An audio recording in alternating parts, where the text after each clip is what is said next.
Okay, this is your lecture for Chapter 7, Electron Configuration in the Periodic Table.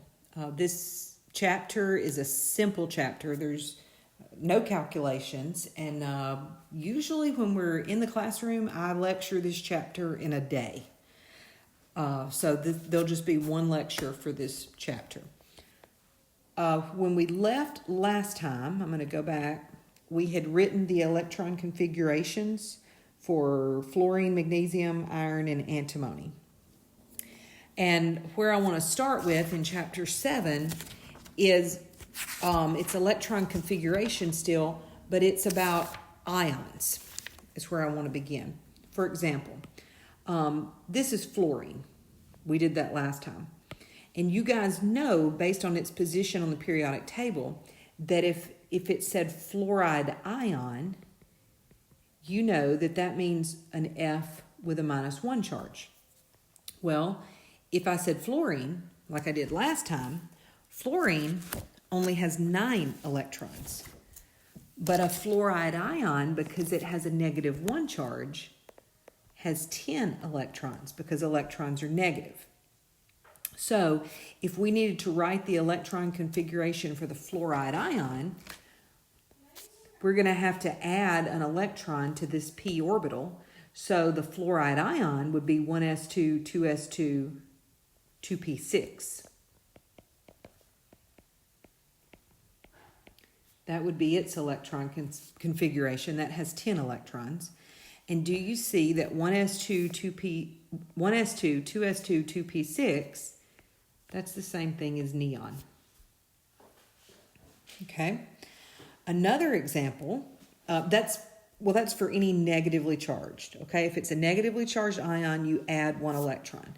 So I'm going to come back to this slide in a moment, but say if we wrote the electron configuration for sulfur, well, sulfur has 16 electrons. So sulfur's noble gas configuration would be neon, 3s2, 3p4. But if I said sulfide ion, sulfide, y'all know it has a -2 charge. So I have to look at the periodic table and say, well, sulfur has 16 electrons, but sulfide ion has 18 electrons. So I could either write neon, 3s2, 3p6, or, I could write that the long-handed way, but I could also write that as argon. And so that's the anions. Now, the cations, on the other hand, magnesium. Going back to what we did last time, just plain old magnesium. Magnesium has 12 electrons, and we can see that here, 2 and 2 and 6 and 2. That adds up to be 12. But if I said magnesium ion, that's magnesium with a charge, and you would have to look at the periodic table to know that a magnesium ion has a +2 charge. Since it's a positive charge, that means electrons have been taken away. So a magnesium ion would have 10 electrons. 2 electrons had to be removed. We would remove these electrons. And so for the magnesium ion, if you were to adjust that and write it longhand, you would write 1s2, 2s2, 2p6.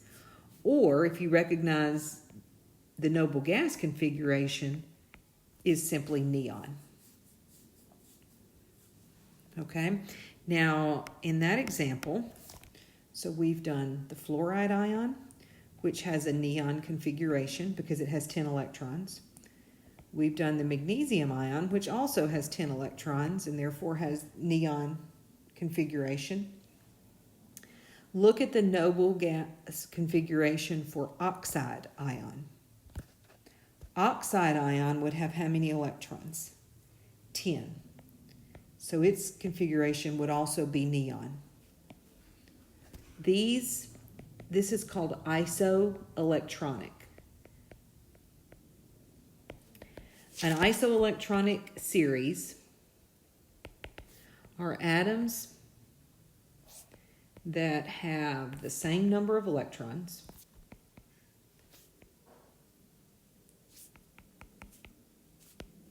because each of these had 10 electrons, and therefore they have the same noble gas configuration.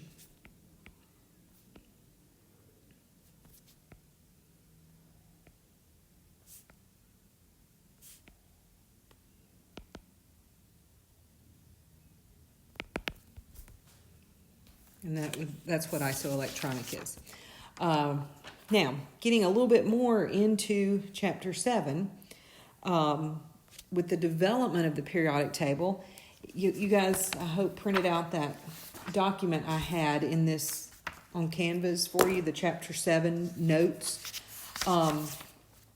We take for granted that we have this periodic table, that it's all organized. And Chapter 7 starts off with how that became organized. Who did it? First it was arranged, elements were put in groups of 8.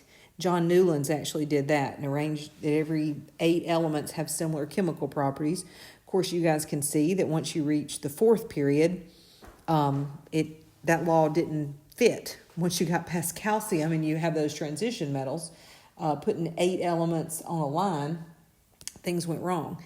And so then in 1869, there were 2 scientists. One was Russian, one was German. The Russian guy, Mendeleev, is actually given credit for the periodic table. But what's really cool is they were working independently of one another. They did not collaborate, and they came up with a similar arrangement. And I encourage you guys to read in your book about Mendeleev's periodic table, because when he arranged it, not all the elements that are there were known.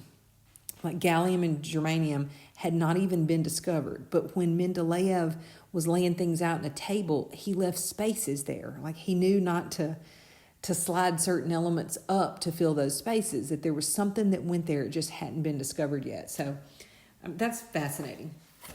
Also on your sheet, the next thing you'll see is the electron configurations of cations and anions, which we did that at the beginning of this lecture because that's what was fresh on your mind. Then there's a term on there, valence electrons. The outer electrons of an atom are those involved in chemical bonding. You can tell valence electrons. Like, do you guys recognize that if you were doing the electron configuration for everything in group 1, all of them, the electron configuration goes NS1, where the N, if you'll remember, the N is the number here, the period number. And so like hydrogen's 1s1, lithium's 2s1, sodium's 3s1, potassium's 4s1, okay? Everything in group 2, when you're doing those atoms, it's NS2. Like beryllium ends in 2s2. Magnesium ends in 3s2. Calcium ends in 4s2. Okay, and so when you have things that are ending like that, they're going to have similar chemical properties. So see, all these elements in group 2, they behave similarly. So what does that have to do with valence electrons? The valence electrons are the outer electrons. I mean, if you took chemistry in high school, you know this term. These are the electrons involved in chemical bonding. And it's really easy to know valence electrons from the periodic table because everything in group 1 has 1 valence electron. Everything in group 2 has 2 valence electrons. We're going to skip over these transition metals, okay? Group 13, those have 3 valence electrons.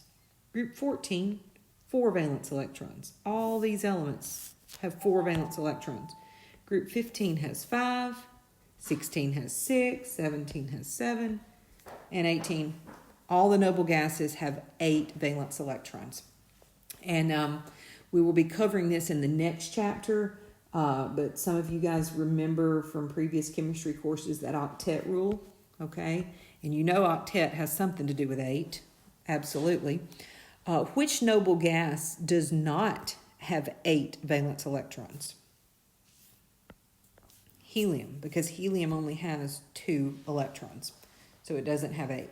But when you fill up the noble gas electrons, see when you look at the electron configurations, everything's full. Like if we did argon,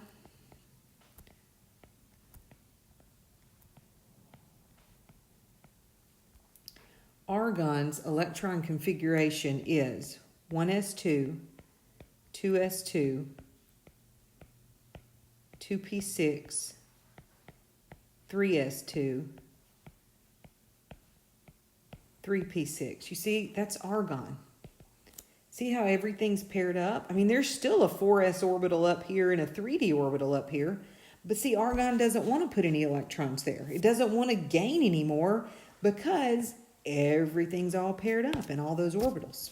So that's why, and it's that way for every noble gas. That's why they don't react. They don't want to gain any electrons. They don't want to lose any electrons because their orbital diagrams are already full. Okay, now you're getting to the fill in the blank part of that worksheet.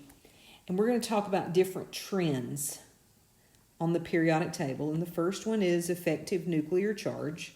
And the definition is there on your handout. It says that the charge exerted on the outer electrons by the nucleus, which takes into consideration shielding by the noble gas core of electrons. And let me do a little diagram to explain effective nuclear charge, if you will. If we considered sodium, guys, sodium's noble gas configuration is neon 3s1. Okay, this is the nucleus of sodium. Sodium has 11 protons in the nucleus.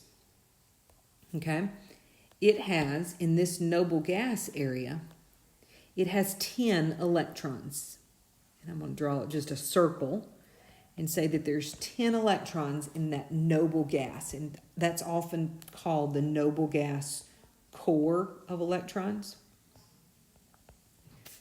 Okay, this tells us how many valence electrons sodium has. See, sodium, we just went over that. It's in group 1.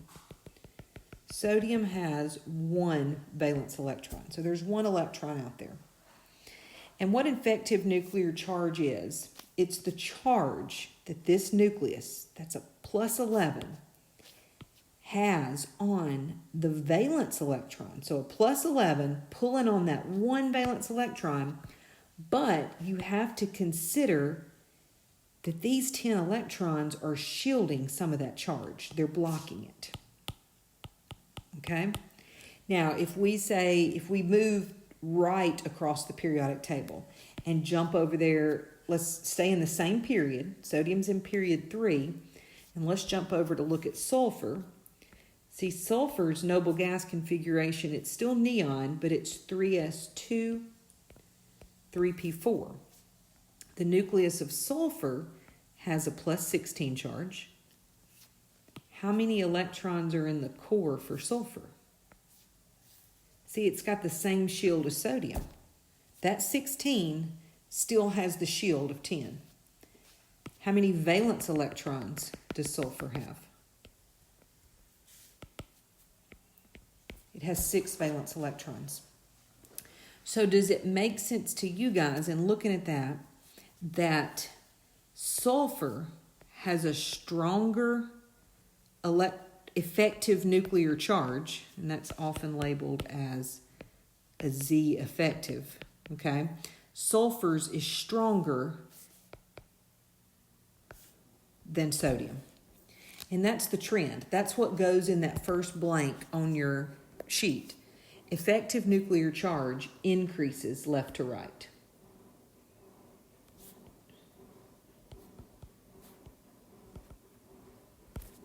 Okay? Now, what happens is we move down the table. Like here, here's sodium. And so I'm going to go to the next slide and let's move down sodium's group. Let's jump down there to cesium. Cesium's electron configuration is xenon, 6s1. Okay.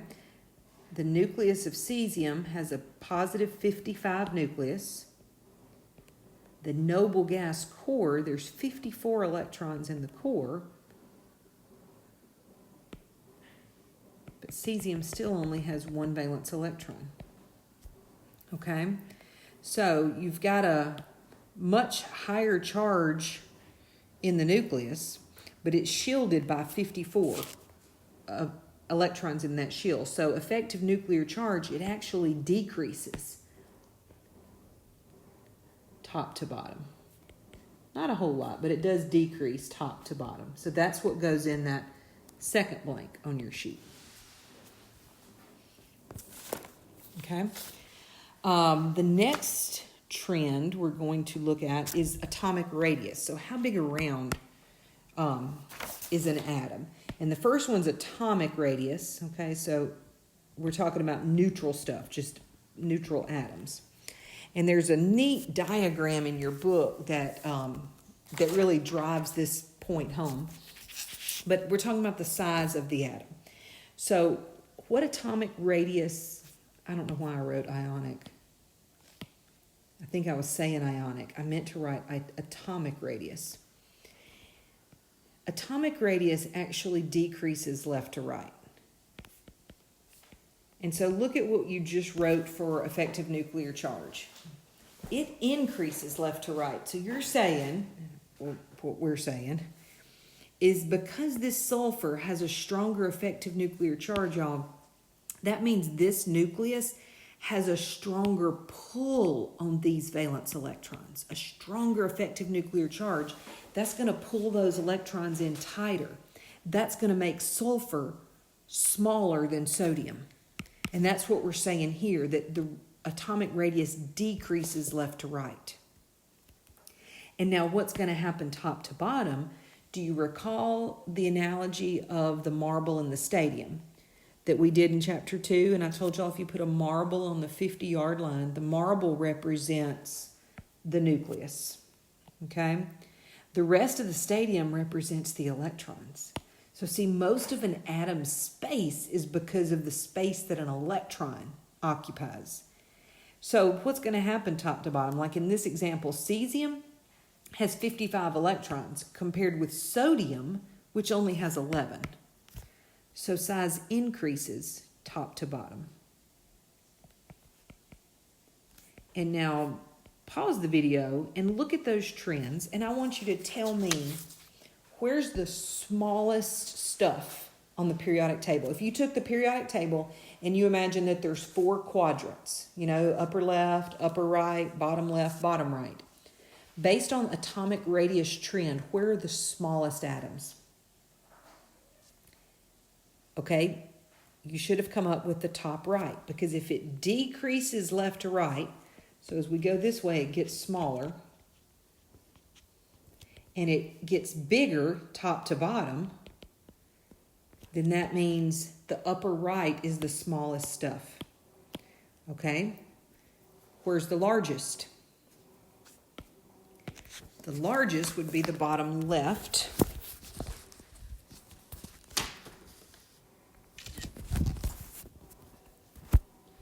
What I'm trying to do is take a picture to show y'all this figure in your book without covering up everything I've done. This picture shows the atomic radius, okay? And I mean, it's okay if you can't see the labels, but you can clearly see these are the representative elements. So the transition metals are right in here, but they've been cut out. These trends don't apply to transition metals. But guys, if you imagine 4 quadrants, you can clearly see that the big stuff is here and the small stuff is there. Okay, so that's the atomic radius trend. The next is ionic radius.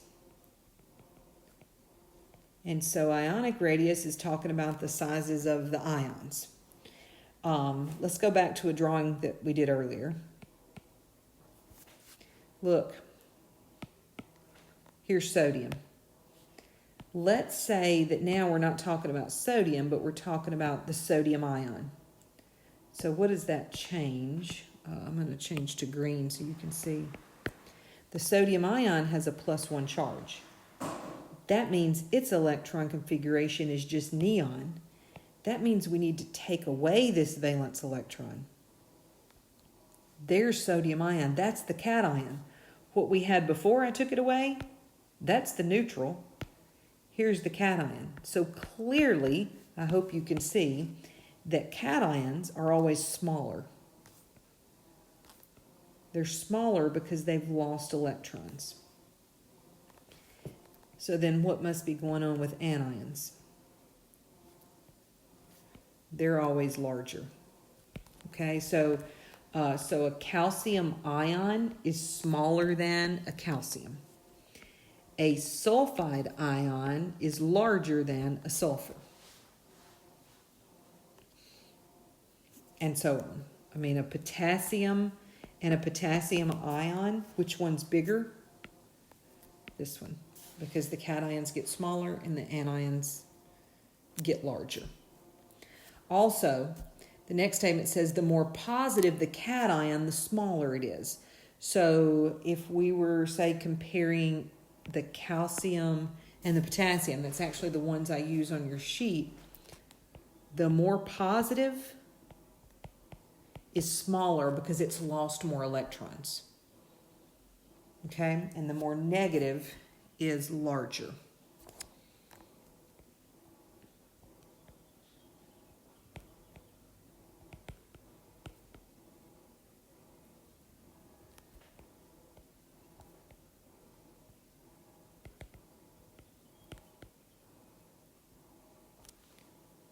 So a sulfide ion would be larger than a chloride ion. See, they both would have 18 electrons.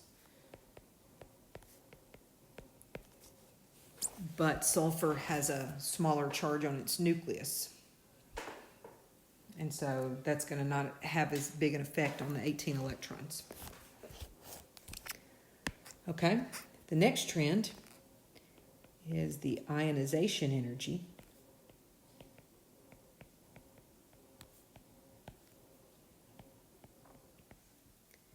And it's the energy required to remove an electron from a gaseous atom in its ground state. So it's the energy required to remove an electron. And ionization energies can have different labels. Like the first ionization energy is labeled IE1. That's first ionization energy. That's removal of the first electron. An IE2 is removing the second electron. And so the trend we're looking at, y'all, is the first ionization energy trend. IE1 increases left to right.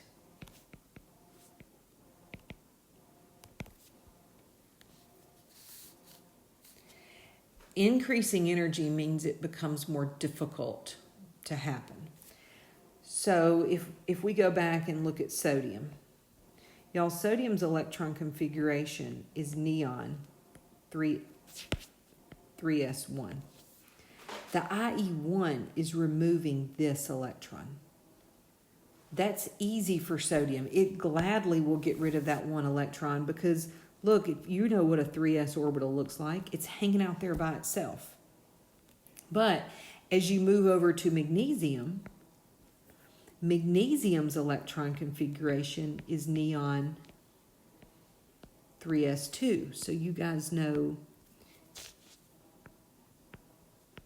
that it looks like this.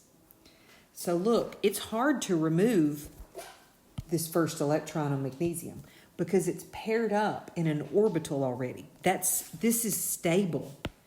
Okay? So magnesium has a higher first ionization energy than sodium, but its second ionization energy is low. See, now it's got one by itself, so it's ready to get rid of that one.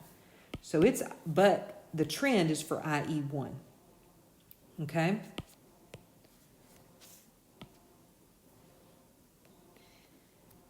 What happens top to bottom?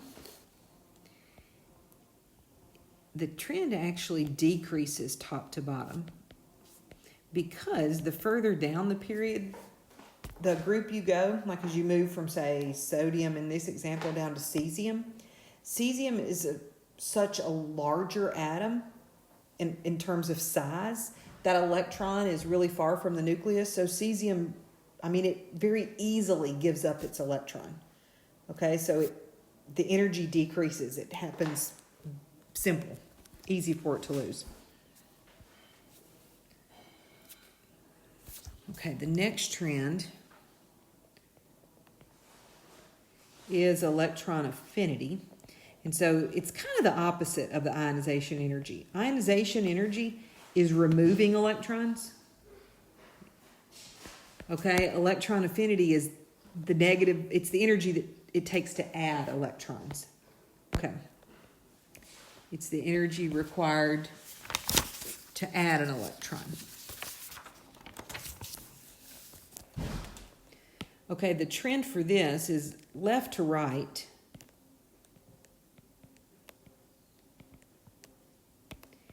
It increases, okay? And again, the trend is the negative of the energy. So technically these numbers are very negative, but they've taken the negative off in the definition, okay? So it increases, but just realize that's also becoming more favorable. And I hope that makes sense, because if we're considering like lithium and then go to the way far right and consider fluorine, which one of these wants to have an electron added based on what you guys know about ions? Well, you know that fluorine wants to have a -1 charge. So see, that's very favorable. Does lithium want a negative charge? No, lithium would rather have it taken away. Lithium wants to be a +1 charge. So that's why left to right, we would say it increases or it becomes more favorable. There's not a lot of change top to bottom as far as adding electrons.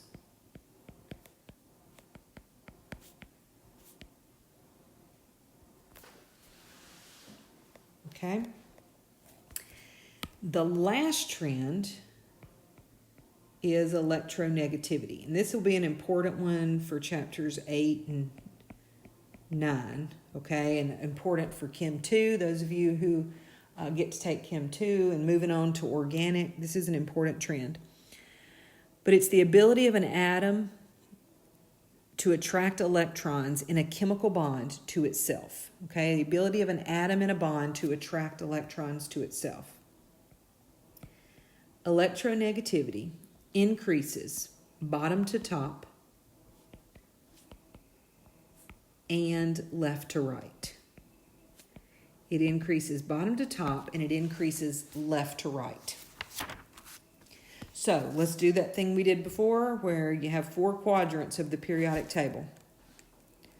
Where are the most electronegative elements located?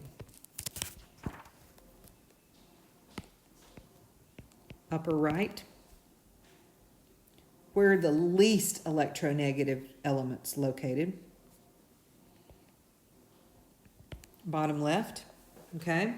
Now look at the definition for electronegativity, because I'm going to ask you a trick question. And I'm telling you it's a trick question because if I trick you right now, then it's not a trick question on the test anymore, right? You won't let me trick you twice, okay? So it's a little bit of a trick question. Electronegativity is the ability of an atom in a bond to attract electrons to itself.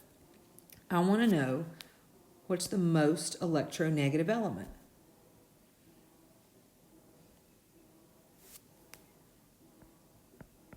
The answer is fluorine. But wait a minute, helium is the uppermost to the right.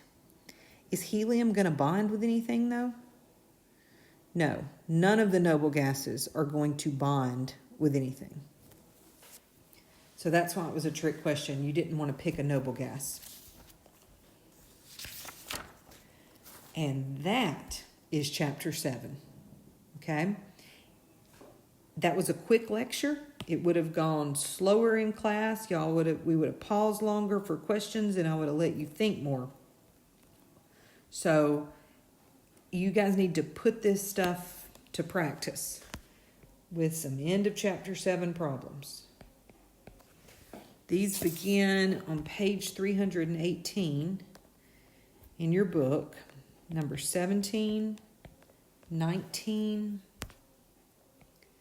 35, 37, 39, 43, 47, 49,